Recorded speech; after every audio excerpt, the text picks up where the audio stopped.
Hey guys, welcome back to Pakistani reaction. आज जिस video पे हम रिएक्ट करने जा रहे हैं उसका टाइटल है ISRO versus NASA, the history and future of space race. अच्छा जनाब, ध्रुव राठी की ये वीडियो है और it is actually a request by many of our followers और उन्होंने ये कहा कि भाई आप इसरो के ऊपर ध्रुव राठी की जो वीडियो है उसके ऊपर आप रिएक्ट करें। एंड जो ये स्पेस रेस है between the different space agencies, particularly ISRO and NASA of course, क्योंकि नासा जो है वो स्पेस के अंदर वो लीड करता है दुनिया को, और इंडिया जो है वो बड़ी तेज़ी से उसको एक्चुअली कैचअप कर रहा है। तो कुछ हमें इसकी हिस्ट्री के बारे में भी पता चलेगा कि इसरो को स्टार्ट कैसे किया गया और आज इसरो जो है वो कहाँ पे स्टैंड करता है, क्योंकि हमें ये चीज़ ऑलरेडी मालूम है कि जो है चंद्रयान 3 अभी recently in recent years, in fact last year जो है वो एक बड़ा सक्सेसफुल मिशन जो है वो मून के लिए भेजा गया था। और इसके अलावा मार्स के ऑर्बिट के अंदर भी इसरो ने बड़ी कामयाबी से इवन अपनी फर्स्ट अटैम्प्ट के अंदर ही अपना सैटेलाइट जो है वो भेजा था। चलिए जो डिटेल्स हैं उसको बाद में डिस्कस करते हैं, पहले ये वीडियो देख लेते हैं और उसके बाद फिर आपसे डिस्कशन भी करेंगे। चलिए, चैनल पे नए तो चैनल को सब्सक्राइब करना बिल्कुल मत भूलिएगा। वेल, मैं हूं मोना, मैं हूं बिलाल और आप देख रहे हैं रिएक्शन विद।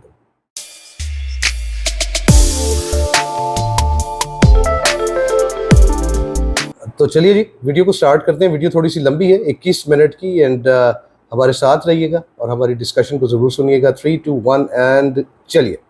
नमस्कार दोस्तों, साल 1947 की बात है। सेकेंड वर्ल्ड वॉर को खत्म हुए सिर्फ 2 साल गुजरे थे और अमेरिका और सोवियत यूनियन के बीच में तनाव बढ़ने लग रहा था। ये दोनों देश 2 सुपर पावर्स की तरह उभर कर आए थे वॉर के बाद, लेकिन इन दोनों की पॉलिटिकल आइडियोलॉजीज में एक जबरदस्त क्लैश देखने को मिला। इनके बीच भारी राइवलरी की वजह से कोल्ड वॉर की शुरुआत हुई।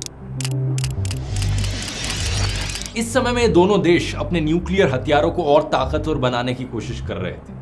इसी के लिए ये दोनों देश एक इंटरकॉन्टिनेंटल बैलिस्टिक मिसाइल की डेवलपमेंट करने लग रहे थे। एक ऐसी मिसाइल जिसका इस्तेमाल किया जा सके न्यूक्लियर हथियारों को डिलीवर करने के लिए एक कॉन्टिनेंट से दूसरे कॉन्टिनेंट, अमेरिका से सोवियत यूनियन पर या सोवियत यूनियन से अमेरिका पर। इन आईसीबीएम्स को इतने लंबे डिस्टेंस कवर करने के लिए बेसिकली बाहर की स्पेस में रॉकेट लॉन्च करना पड़ता। तो दोनों देशों को पता था कि अगर किसी भी देश ने ऐसी टेक्नोलॉजी डेवलप कर ली जिससे स्पेस में पहुंचा जा सकता है तो उस देश के पास हथियारों के मामले में एक बहुत बड़ा एडवांटेज होगा। इसी रीजन से दोनों देश कंपटीशन में लग गए कि कौन पहले स्पेस तक पहुंच सकता है।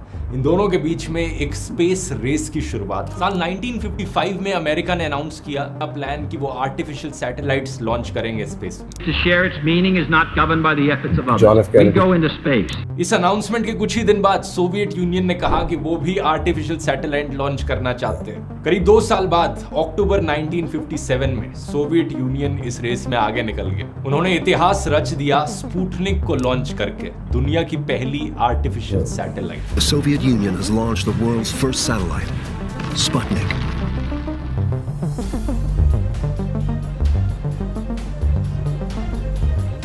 एक महीने बाद उन्होंने एक और सैटेलाइट भेजी, स्पुतनिक 2। इस बार इस सैटेलाइट के अंदर पहली बार एक लिविंग क्रीचर था, एक कुत्ता जिसका नाम था लाइका।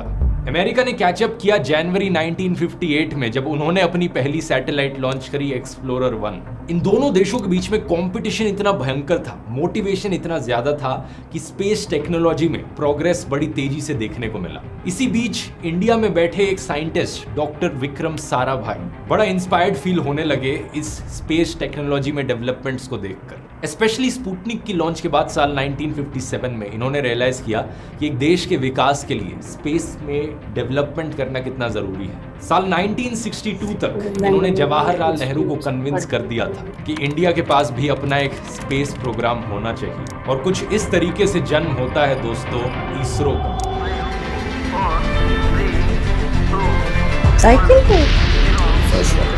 India is aiming to become the 4th space agency to reach the mythical sphere. 16,000 से भी ज्यादा लोगों का इसरो संगठन है। इसे पूरी तरह से भारतीय संगठन कह सकते हैं। 1979, SLV-3 satellite launch vehicle. I was the project director, mission director. My mission is to put the satellite in orbit. शुरुआत में इसरो का नाम होता है INCOSPAR, Indian National Committee for Space Research, और प्रधानमंत्री जवाहरलाल नेहरू इसे सेटअप करते हैं under the Department of Atomic Energy. Doctor Vikram Sarabhai को इसका चेयरमैन बनाया जाता है और यही रीजन है कि डॉक्टर साराभाई को हम आज के दिन जानते हैं as the father of Indian space programme. अपने शुरू के दिनों में इनकोस्पार के पास बहुत ही लिमिटेड इंफ्रास्ट्रक्चर और रिसोर्सेज होते हैं। यही कारण है कि ऐसी फोटोज आपको देखने को मिलेंगी जहां पर रॉकेट के पार्ट्स को साइक्लो पर और बुलक कार्ट्स पे ट्रांसपोर्ट किया जा रहा है। ऐसे ही इनकोस्पार को किसी दूर के एक गांव में एक पुराने चर्च में बिशप के घर को कंट्रोल रूम बनाना पड़ता है, तो दूसरी तरफ ऐसे भी केसेस देखे गए हैं जहां पर बेंगलुरु में किसी एक टॉयलेट को रीपर्पस किया गया as a satellite data receiving centre.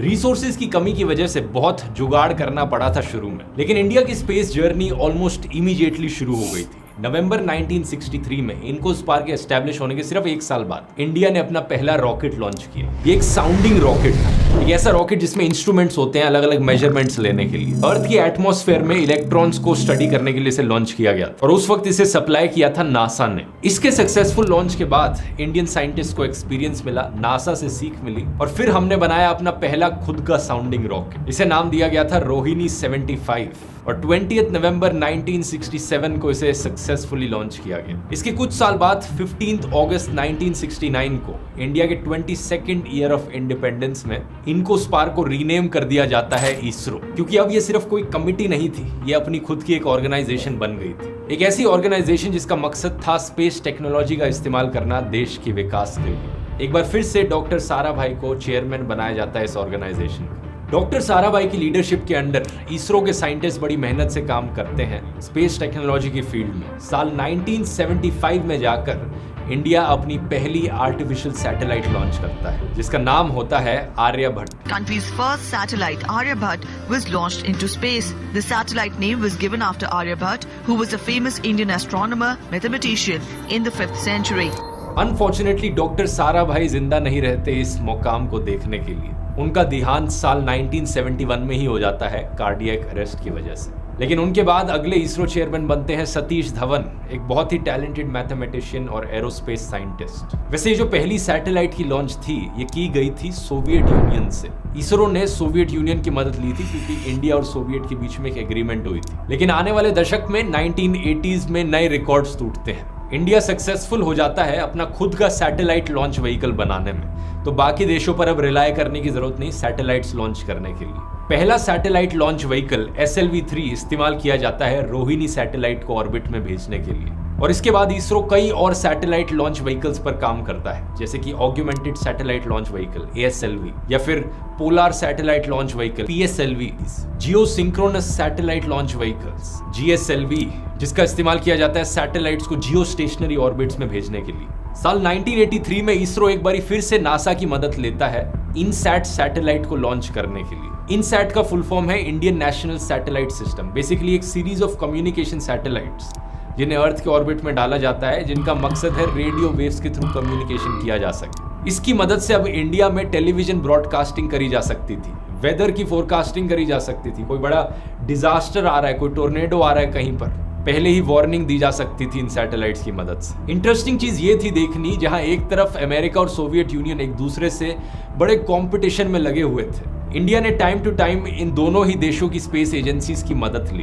अप्रैल 1984 में एक और रिकॉर्ड टूटता है। राकेश शर्मा, एक फॉर्मर इंडियन एयरफोर्स के पायलट, पहले और इकलौते इंडियन सिटीजन बन जाते हैं स्पेस में जाने वाले। ये एक्चुअली में सोवियत यूनियन के रॉकेट सोयूज T-11 में बैठकर स्पेस में गए थे। 8 दिन तक स्पेस में रहे थे as a part of Soviet Intercosmos programme. वैसे ऐसी यूजफुल खबरों से अपडेटेड रहने के लिए एक चीज मैं कहूंगा कि न्यूज चैनल्स पर मत रिलाय करा करो, अखबार पढ़ा करो। अखबार पढ़ना एक बहुत अच्छा सोर्स है नॉलेज गेन करने के लिए डेली। न्यूज चैनल्स पर जब कभी कोई खबर दिखाई जाती है तो उसे 1 घंटे के टाइम स्लॉट को फिल इन करने के लिए खबर को खींचना पड़ता है, उस पर फालतू की डिस्कशंस करनी पड़ती है, हल्ला मचाना पड़ता है अटेंशन बनाए रखने के लिए। दूसरी तरफ अखबारों में जितनी बड़ी खबर है, जितना कुछ कहने को है, उतना ही बड़ा आर्टिकल लिखा जाता है और लिखते वक्त आर्टिकल्स को एक सर्टेन लेवल ऑफ रिसर्च करनी पड़ती है जिससे कि क्वालिटी आती है। ये मैं जनरली हर टाइप के अखबार के लिए कह रहा हूँ, लेकिन एक अखबार जो मैं यहाँ पर आपको सजेस्ट करूंगा, आप ट्राई कीजिए, वो है टाइम्स ऑफ इंडिया। स्पेशली इनका नया initiative the times of a better India. ये फोकस करता है इंडिया की सक्सेस स्टोरीज पर। लिंक नीचे डिस्क्रिप्शन में मिल जाएगा, चेकआउट करके देख सकते हैं। अगले 2 दशकों में इसरो की गति और तेजी से बढ़ती है। साल 2008 में चंद्रयान 1 मिशन सक्सेसफुल हो जाता है। 2008 इंडिया का पहला मिशन चांद पर जाने वाला। 7, 6, 5, 4, 3, 2, 1, 0, +1, +2, +3। ये एक टर्निंग पॉइंट बन जाता है पूरी ऑर्गेनाइजेशन के लिए। दुनिया को पता लगता है कि इसरो भी यहाँ पर क्या करके दिखा सकता है। और जब तक 2013 में इंडिया का पहला मार्स ऑर्बिटर मिशन लॉन्च किया जाता है और इंडिया इतिहास में पहला देश बन जाता है मार्स के ऑर्बिट में सक्सेसफुली एंटर करने वाला फर्स्ट अटेम्प्ट में। 3, 2, 1, 0, +1, चीजें सारी एडवांस हो गई हैं।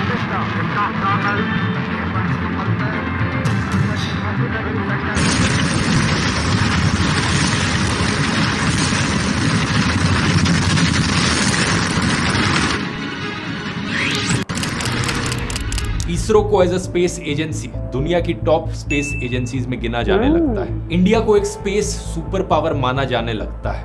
ये मार्स मिशन कई मायनों में ऐतिहासिक था। इंडिया चौथा देश था सिर्फ ऑर्बिट में जाने वाला मार्स के, और हमने एक कर दिखाया था सिर्फ $74 मिलियन की कॉस्ट में, जो कि बहुत कम कॉस्ट होती है। जो हॉलीवुड फिल्म बनी थी मार्शियन, उस फिल्म का बजट ही इंडिया के मिशन के बजट से ज्यादा था। $108 मिलियन उस पर स्पेंड किए गए थे वर्सेस 74 मिलियन यहाँ पर। लेकिन एक सवाल जो बहुत से लोगों के मन में यहाँ पर उठता है, इसरो की ये बड़ी अचीवमेंट्स नासा के सामने कितनी फिट बैठती है? क्या इसरो नासा की बराबरी कर सकता है? अब नासा की स्थापना दोस्तों सिर्फ 4 साल पहले करी गई थी इसरो से, साल 1958 में। लेकिन तब से लेकर अब तक नासा ने 1000 से ज्यादा अनमैन्ड मिशंस और करीब 245 मिशंस लॉन्च किए हैं आउटर स्पेस में। इनमें से सबसे बड़ा था साल 1969 में, जब पहली बार इंसानों को चांद पर भेजा गया। Kennedy decides the way to beat the Soviets is to put a man on the moon. We choose to go to the moon in this decade and do the other things, not because they are easy, but because they are hard. Neil Armstrong पहले आदमी बन गए चांद पर कदम रखने वाले Apollo 11 के mission में। अमेरिका आज के दिन इकलौता देश है जिसने इंसानों को चांद के सरफेस पर लैंड कराया।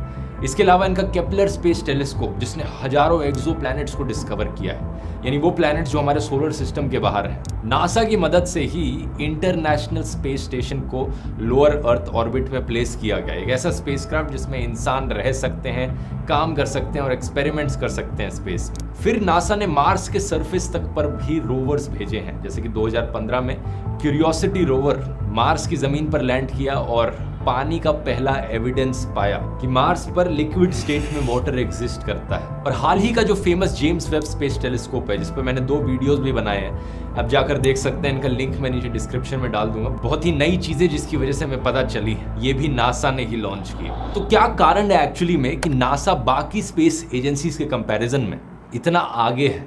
इसके पीछे सबसे बड़ा रीजन तो दोस्तों वही है जिसकी मैंने वीडियो के शुरू में बात करी थी। नासा को साल 1958 में एस्टैब्लिश किया गया था सोवियत यूनियन के रिस्पॉन्स में।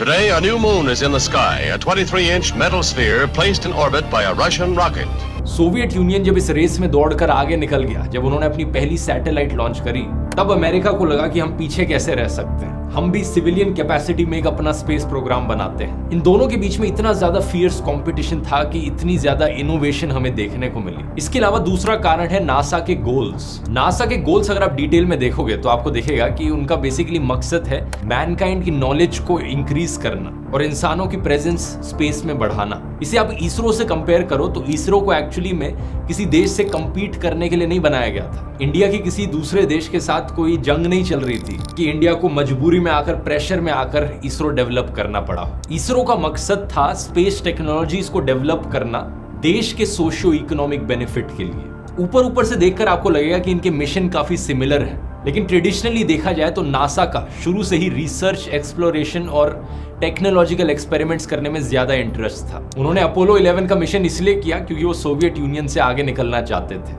वो पहला देश बनना चाहते थे जो एक्चुअली में किसी को चांद पर भेजे। वो दिखावे के मामले में एक ज्यादा बड़ी सुपर पावर बनना चाहते थे। यहाँ पर एक रेस चलने लग रही थी। दूसरी तरफ इसरो ने ऐसी चीजों में फोकस किया जिससे देश को भला हो, जैसे कि एक ऐसा सैटेलाइट नेटवर्क बिछाया जा सके जिससे टेलीविजन की ब्रॉडकास्टिंग हो सके, वेदर फोरकास्टिंग करी जा सके, हालांकि जो बाद के मिशंस थे इसरो के, जैसे कि चंद्रयान या मंगलयान, वो एक्सप्लोरेशन की कैटेगरी में ज्यादा फिट बैठते हैं, लेकिन शुरुआत में इसरो का फोकस उन चीजों पर इतना नहीं था। इसके अलावा एक तीसरा कारण आ जाता है दोनों एजेंसीज का बजट। नासा का पूरे साल का बजट है अराउंड $24 बिलियन।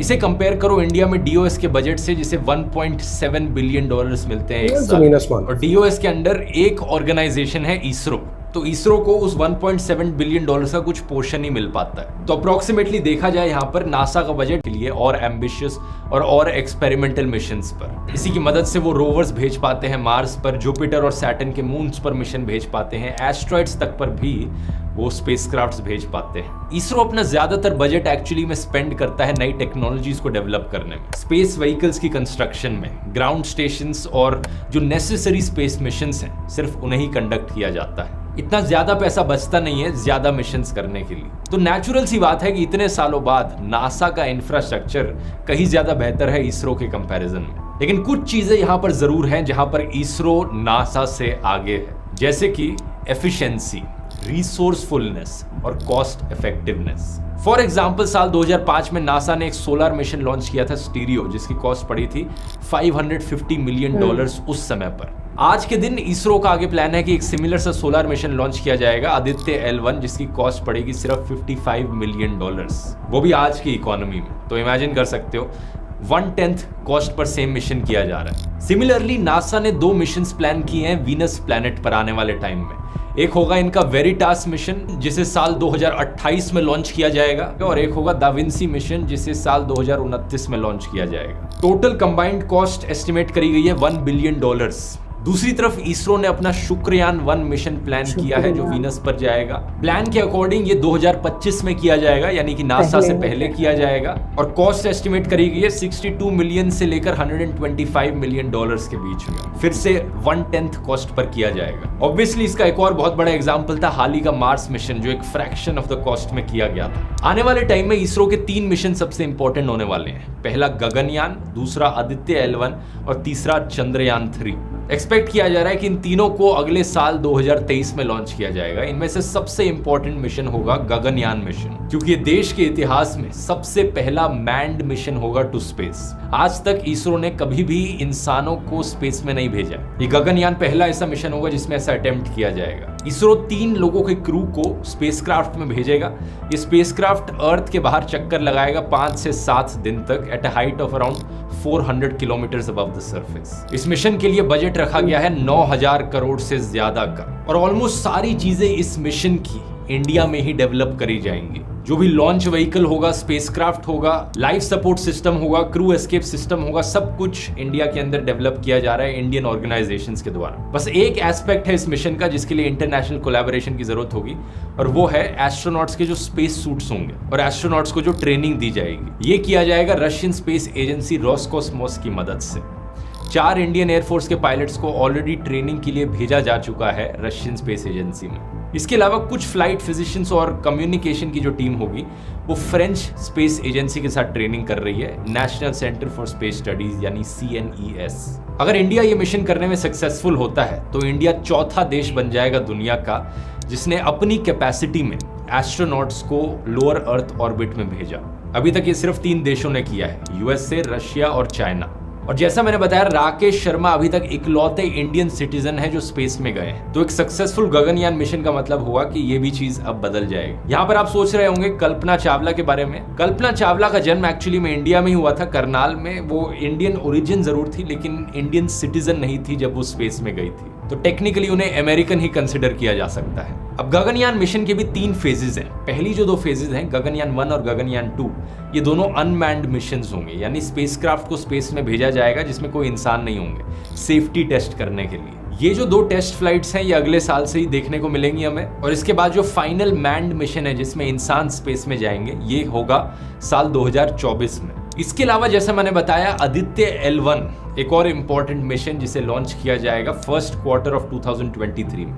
ये इंडिया का पहला मिशन होगा जो सूरज को स्टडी करेगा। इसके लिए कॉस्ट रखी गई है अराउंड 378 करोड़ रुपीस। और फिर होगा इसरो का चंद्रयान 3 मिशन, जो कि तीसरा मिशन होगा मून पर। 2019 में चंद्रयान 2 भेजा गया था जिसने लैंड करने की कोशिश करी थी, लेकिन लैंडर जो था उसका, विक्रम लैंडर जिसका नाम था, वो मैल फंक्शन कर गया था एक सॉफ्टवेयर ग्लिच की वजह से और ये लैंडर क्रैश कर गया था। चंद्रयान 3 फिर से यही चीज अटेम्प्ट करेगा और एक सॉफ्ट लैंडिंग करने की कोशिश करेगा मून के साउथ जो कि अब सक्सेसफुली। इसके अलावा टाइम में आगे जाएं तो कई और मिशंस प्लान किए गए इसरो के द्वारा, जैसे कि शुक्रयान 1 जो वीनस पर जाएगा साल 2024 में किया जाएगा ये, और कई स्पेस एजेंसीज के साथ कोलैबोरेट करके ये किया जाएगा। फिर प्लान किया गया है कि एक लूनार पोलर एक्सप्लोरेशन मिशन किया जाएगा जापानीज एरोस्पेस एजेंसी के साथ कोलैबोरेट करके, जिसमें साल 2025 में एक लैंडर और रोवर भेजेंगे मून पर साउथ पोल रीजन को एक्सप्लोर करने के लिए। साथ ही साथ एक मंगलयान 2 मिशन भी प्लान किया जा रहा है। लॉन्ग टर्म फ्यूचर में अगर सबसे एम्बिशियस प्लान की बात करें तो इसरो का प्लान है कि साल 2030 तक इंडिया का खुद का स्पेस स्टेशन हो स्पेस में। ये चीज फॉर्मर इसरो चेयरमैन के सिवन ने अनाउंस करी थी साल 2019 में। यहाँ पर एक चीज तो पक्की है कि वो जो जमाना था सोवियत यूनियन और अमेरिका जब एक समय पर रेस किया करते थे स्पेस में जाने के लिए, जबरदस्त कंपटीशन का जो जमाना था वो खत्म हो चुका है। आज का जमाना कोई इसरो वर्सेस नासा या इसरो वर्सेस कोई और स्पेस एजेंसी का नहीं है, बल्कि ये टाइम है इसरो प्लस नासा या इसरो प्लस बाकी स्पेस एजेंसीज का। आज के दिन ज्यादातर देश एक दूसरे से लड़ाई नहीं करना चाहते, कम्पीट नहीं करना चाहते, बल्कि कोलैबोरेट करना चाहते हैं, क्योंकि साथ में मिलकर काम करने से ही जब एक दूसरे के साथ टेक्नोलॉजीज शेयर करी जाएंगी, पैसे बचाने के आइडियाज शेयर किए जाएंगे, मिलकर काम किया जाएगा, तभी तो हमें सही मायनों में इंसानों के लिए प्रोग्रेस देखने को मिलेगा, किसी एक या दूसरे देश के लिए नहीं, पूरी इंसानियत के लिए। और उम्मीद है कि जिस इंडियन इकोसिस्टम ने इसरो की ग्रोथ को सपोर्ट किया है और साइंटिस्ट को एम्पावर किया है इसरो को इस मुकाम तक पहुंचाने के लिए, हम उसी तरीके से इसरो का सपोर्ट आने वाले टाइम में भी करते रहेंगे। वैसे जो कहानी मैंने आपको वीडियो के शुरू में बताई थी उसकी भी एक हैप्पी एंडिंग है। अमेरिका और सोवियत यूनियन ने जरूर एक दूसरे से कम्पीट करके शुरुआत करी थी, लेकिन जुलाई 1975 तक अमेरिका और यूएसएसआर भी एक दूसरे के साथ कोलैबोरेट करने लग गए थे स्पेस के मामले में। ऐसा ही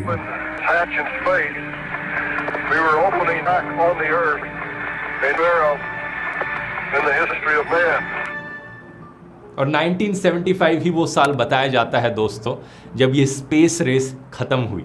इन दोनों देशों ने एक दूसरे के अगेंस्ट भागना बंद किया और साथ में मिलकर ये दौड़े। वीडियो पसंद आया आप और वीडियोस देख सकते हैं मेरे, जो मैंने स्पेस के ऊपर बनाए थे, जैसे कि जेम्स वेब स्पेस टेलीस्कोप या टाइम ट्रैवल। यहाँ पर क्लिक करके आप देख सकते हैं। बहुत बहुत धन्यवाद।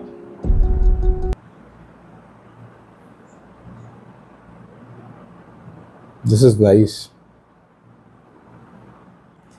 अच्छा, नॉर्मली होता क्या है कि हमारे फ्रेंड्स की तरफ से हमें रिकमेंडेशंस होती हैं और मोस्टली हमें रिकमेंड किया जा रहा होता है डॉक्टर विवेक बिंद्रा की डॉक्यूमेंट्री वीडियो के लिए या ध्रुव राठी की। तो डॉक्टर विवेक बिंद्रा का तो हमने रिएक्शन भी किया, वीडियोस भी देखी और बड़ा एनर्जेटिक उनका सारा वो होता है ना वीडियो बनी हुई। ध्रुव राठी को आज मैंने पहली बार देखा है और इतना अच्छे से, इतना डिटेल में और आसान जुबान में वो समझा रहे थे कि मेरे जैसा एक सादा बंदा भी ना अच्छी तरह से इसरो और नासा को समझ सका है।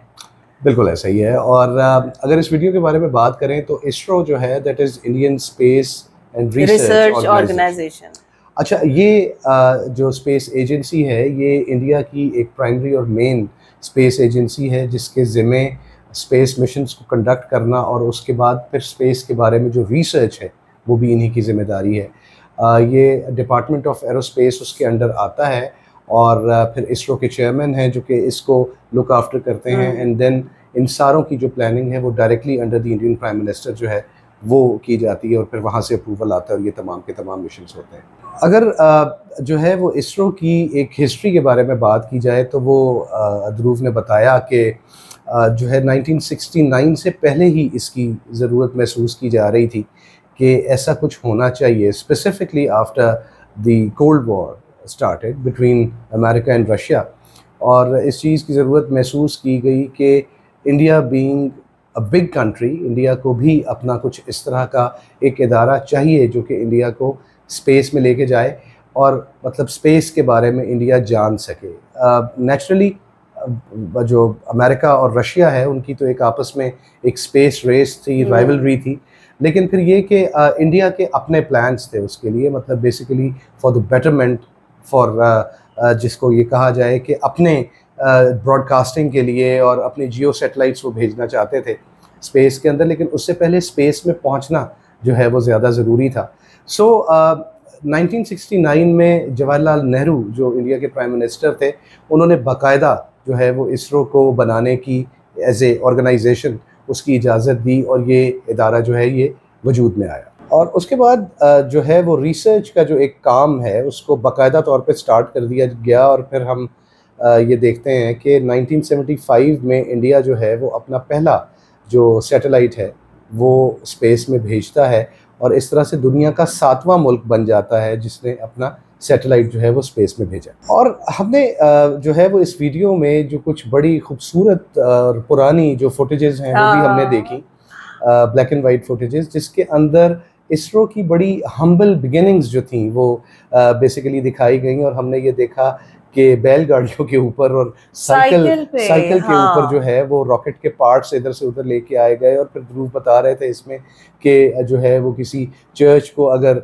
एक वो लॉन्च स्टेशन बनाया गया तो जो है वो रिसीव करने के लिए बेंगलुरु में जो उन सिग्नल्स को रिसीव करने के लिए बेंगलुरु में किसी बाथरूम को जो है वो एक मेकशिफ्ट एक सेंटर बनाया गया। तो मतलब ये वो हम्बल बिगिनिंग्स थी, लेकिन इन हम्बल बिगिनिंग्स के बावजूद जो मेहनत थी और इसके पीछे जो वो ब्रिलियंट और शार्प माइंड्स थे इस चीज़ को बाकायदा एक बुनियाद फराहम करने वाले, एक फाउंडेशन, स्ट्रॉन्ग फाउंडेशन बनाने वाले वो लोग मौजूद रहे और उनका हौसला जो है वो हर एक नई सक्सेस के साथ वो ऊपर से ऊपर चला जाता है। मतलब लिमिटेड रिसोर्सेज के अंदर उन्होंने दी बेस्ट करके दिखाया। बिल्कुल ऐसा ही है।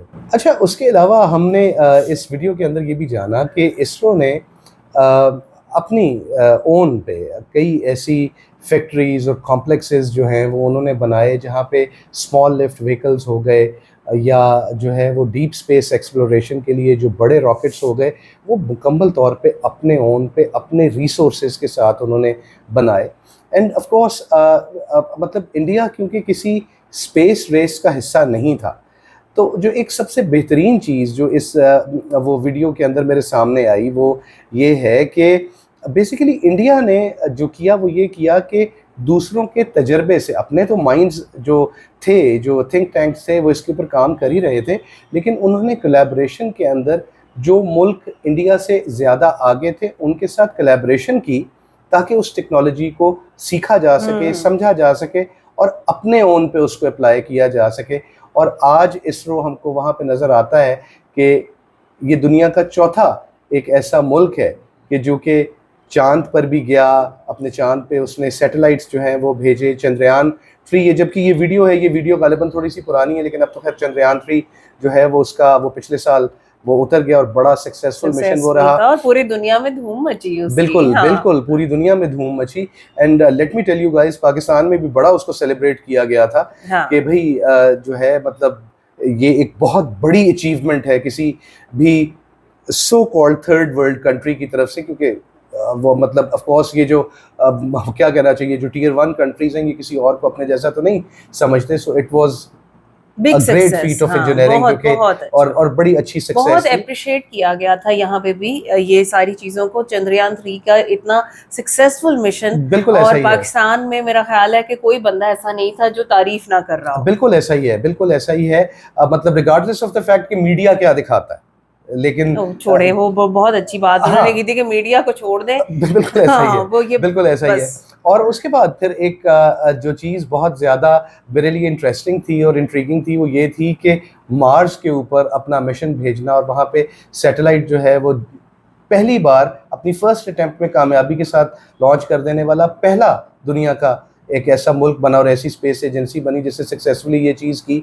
मतलब ये चीज़ वाकई जो है वो बहुत ज़बरदस्त एक वो फीट ऑफ इंजीनियरिंग और सेंस ऑफ अकम्पलिशमेंट है। और फिर इस वीडियो के अंदर हमने ये भी चीज़ देखी कि इसरो जो है वो मतलब अब नेक्स्ट स्टेप की तरफ वो मूव कर रहा है और उसके नेक्स्ट स्टेप के अंदर ये भी चीज़ हमारे सामने आती है कि एक सोलर मिशन वो भेजना चाहता है, जो कि ऑफ कोर्स बिल्कुल सूरज तक तो वो मिशन नहीं जाएगा, लेकिन वो एक जियो स्टेशनरी ऑर्बिट होता है ज़मीन से, इफ़ आई एम रॉन्ग, ये तकरीबन कोई जो है 1 मिलियन किलोमीटर्स का डिस्टेंस बनता है अर्थ के ऊपर कि जहाँ पर उसको वो सैटेलाइट को पहुँचाया जाएगा और वहाँ से वो जो है वो सूरज को ऑब्ज़र्व करेगा।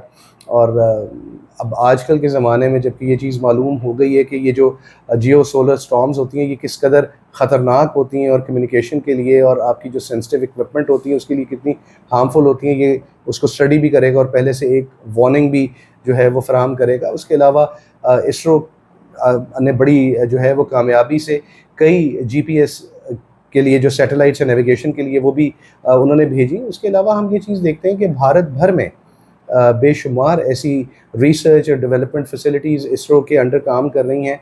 प्राइवेट सेक्टर में बहुत काम हो रहा है। बहुत सी ऐसी फैसिलिटीज़ हैं जहाँ पे रॉकेट्स, उनके इंजन्स, ये सब कुछ बनाया जाता है। बेंगलुरु इस चीज़ के अंदर काफ़ी जो है वो ऊपर आता है लिस्ट के अंदर, जहाँ पे स्पेस रिलेटेड बहुत से काम हो रहे हैं। और सिर्फ यहीं पे बात आके ख़त्म नहीं होती है। वीनस के लिए मिशंस जो हैं उनको प्लान किया जा चुका है और जो है वो चंद्रयान 3 की हमने अभी बात की कि वो तो एक्चुअली हो चुका है बड़ा सक्सेसफुली। और इसी तरह मार्स का मिशन अब वीनस की तरफ जो है वो रुख है, सूरज की तरफ जो है वो रुख है। उसके अलावा जो एक बड़ा मेजर प्लान है वो ये है कि एक अपना स्पेस सेंटर, एक स्पेस स्टेशन जो है वो स्पेस में बनाया जाए, सो दैट इंडिया उन शुरू के 1-2 स्पेस एजेंसीज़ के अंदर, ऐसे 1-2 मुल्कों के अंदर उसका शुमार हो कि जो अपना स्पेस स्टेशन खला में रखता है और वहाँ पे एस्ट्रोनॉट्स, इंडियन एस्ट्रोनॉट्स जो हैं वो जा भी सकें, वहाँ पे 5 से 7 दिन वो रह भी सकें और उसके बाद जो भी एक्सपेरिमेंटेशंस हैं और साइंस उन्होंने कंडक्ट करनी है वो वहाँ पे कंडक्ट करें। सो ऑल इन ऑल अब मतलब अगर इस वीडियो को मैं कंक्लूड करूँ तो मैं ये चीज़ कहूँगा कि बेसिकली ये वो डेडिकेशन है किसी भी चीज़ को अंजाम देने की, और ये वो तरक्की है जो कि एक एग्जाम्पल है, मतलब from the very humble beginnings of carrying those rocket parts on the cycle और एक बैलगाड़ी, मतलब कहाँ से कहाँ तक इसरो जो है वो पहुँच गया कि अब वो आइंदा चंद सालों के अंदर जो है उनकी नज़र इस चीज़ के ऊपर है कि वो अपना एक स्पेस स्टेशन जो है वो स्पेस में रखें, और ना सिर्फ रखें बल्कि मैन्ड मिशंस जो हैं वो भेजे जाएं। और उससे पहले वो एक जो है उनका ये प्लान है कि स्पेस में अपने एस्ट्रोनॉट्स को 5 से 7 दिनों के लिए वो भेजेंगे। और ये स्टेप बाय स्टेप ये चीज़, one step at a time, ISRO जो है बड़े अच्छे तरीके से आगे बढ़ रहा है। तो मैं अगर इस वीडियो को कंक्लूड करूं तो मैं ये चीज़ कहूँगा कि अगर इस वीडियो के टाइटल के बारे में बात की जाए, नासा वर्सेस इसरो, तो there is no NASA versus ISRO, actually it is ISRO. Why? Because कम पैसे, बेहतरीन डेडिकेशन, मेहनत, लिमिटेड रिसोर्सेज, और देखिए कि क्या क्या कुछ अचीव नहीं किया गया और क्या क्या कुछ आगे करने के प्लान्स नहीं हैं। और क्योंकि ये तमाम चीज़ें जो हमने ये सारे जो हैं वो देखे मिशंस जो कि इसरो ने अभी तक सक्सेसफुली कंडक्ट किए हैं, विद एवरी न्यू मिशन उनका कॉन्फिडेंस, उनकी लर्निंग स्पेस के बारे में वो बढ़ती चली जा रही है, और उनका हर मिशन पहले से ज़्यादा बेहतर और पहले से ज़्यादा बड़ा और साउंड होता है। सो मेरा ख्याल है कि ये कंपटीशन बिल्कुल नहीं है, और ये कंपटीशन होना भी नहीं चाहिए, क्योंकि ये लर्निंग है। और अगेन मैं ये चीज़ यहाँ पे ये कहूँगा कि कोलैबोरेशन, सीखना और अपने आप को बेहतर करना, India is leading by example here. और ये दुनिया के वो तमाम ममालिक जो कि अपने अपने मुल्कों में स्पेस एजेंसीज रखते हैं, ये उनके लिए एक आई ओपनर है कि अपनी आंखें खोलें और इसरो से कुछ सीखें। So that is it for the reaction guys. Wonderful video, बड़ी नॉलेजेबल थी, बड़ा कुछ हमें पता चला। हम आइंदा भी कोशिश करेंगे कि हमें, अब क्योंकि ये वीडियो थोड़ी सी मेरा ख्याल है पुरानी है, बिकॉज वो इसमें बता रहे थे कि चंद्रयान मिशन किया जाएगा, लेकिन अब तो खैर हम जानते हैं कि वो पिछले साल हो गया। लेकिन let it be an introduction to ISRO. हम कोशिश करेंगे कि आने वाले वक्त में जो नई वीडियोज़ हैं उनके ऊपर भी हम आपके साथ रिएक्शन शेयर करें।